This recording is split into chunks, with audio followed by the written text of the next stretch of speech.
The Golden State Killer, also known as the East Area Rapist, the Visalia Ransacker, the Diamond Knot Killer, and the original Night Stalker, is one of the most notorious serial killers and rapists in American history.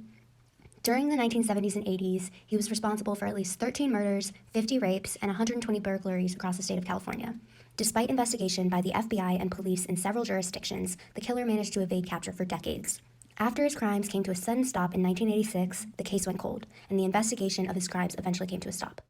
In 2016, the search for the Golden State Killer was picked up with renewed focus. Sacramento County police officers were determined to find the man who had committed those crimes so many years ago. Although the case had been cold for almost 3 decades by that point, the investigators were hopeful that they would find the killer using a different approach: DNA technology. Since DNA testing became widely available as a forensic tool in the 1990s, it has been used to solve countless crimes across the world.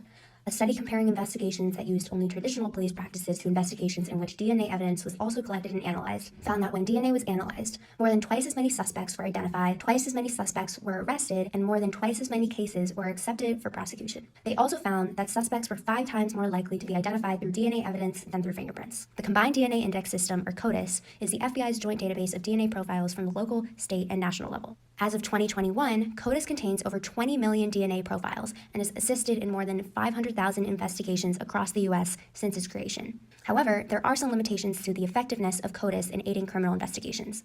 There are only 3 sources of profiles in the system: DNA from arrested and convicted felons, DNA from crime scene evidence, and DNA from missing persons. In many investigations, these sources of DNA profiles are simply not broad enough to find potential matches. This was the problem faced in the decades-long Golden State Killer investigation. Even though modern technology had allowed police to create the DNA profile for the elusive killer and definitively link many of his crimes together, they were still no closer to actually finding him without a match in the system. By 2018, the landscape of DNA sequencing and testing methods had been transformed. Using services such as 23andMe and Ancestry.com, more and more people had offered up their DNA to the booming genetic genealogy industry. At-home DNA testing kits were one of the hottest items on the market, and by then, an estimated 15 million people had already been sequenced in total. Investigators involved in the Golden State Killer case realized the potential for finding more information about their unidentified suspect using these broad registries of genetic identity over the more criminally constrained CODIS databases.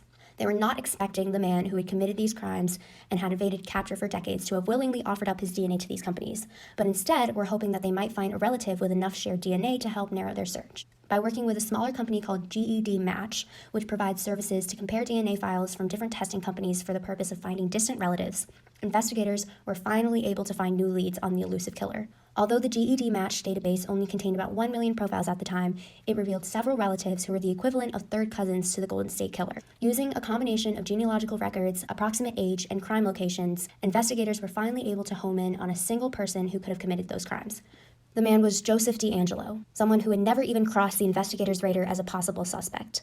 A former police officer who had used his position to remain undetected, and a deadly killer and rapist whose capture finally provided peace of mind and retribution to so many of his victims and their families. Since DeAngelo's capture in 2018, dozens of previously cold cases have similarly been solved using the GED Match service. Although solving these crimes has no doubt been a positive result of the increasing availability of DNA data, many are concerned about the privacy and ethics issues that could stem from the use of these services by law enforcement. Larger services such as 23andMe and Ancestry.com have strict privacy guidelines in place to prevent the misuse of their customers' DNA information. However, there are a couple smaller, more specialized sites like GED Match that allow law enforcement to search their databases or external labs to upload any DNA data for matching. Although the number of profiles hosted in these smaller sites still remain in the 1 million to 2 million range, a surprising number of relatives can still be identified with that pool. To identify a person through a DNA sample, the goal is to find someone who shares enough DNA to place them in the third cousin or closer range.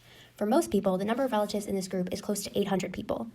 As long as at least one of those people are in the database, a skilled detective can use other publicly available information to accurately create a family tree and identify the individual. For white Americans, the chances of this happening are becoming increasingly high. A recent study on GED Match's databases found that a DNA sample from an American of Northern Eastern heritage could be successfully traced to a third cousin 60% of the time. Even more shockingly, the study also concluded that within 2 to 3 years, 90% of white Americans will be identifiable from their DNA. The issue of maintaining anonymity is now not even a choice for most people. If any of your 800 closest relatives happen to upload their DNA to one of these sites, it's essentially as if they're uploading yours as well. Laws dictate that any DNA left in public spaces becomes public property, so any privacy individuals believe that they have left in the modern world is quickly disappearing. Because the advantages of using DNA technology are so great for criminal investigations, it's difficult to identify where the line should be drawn in allowing law enforcement to access this data.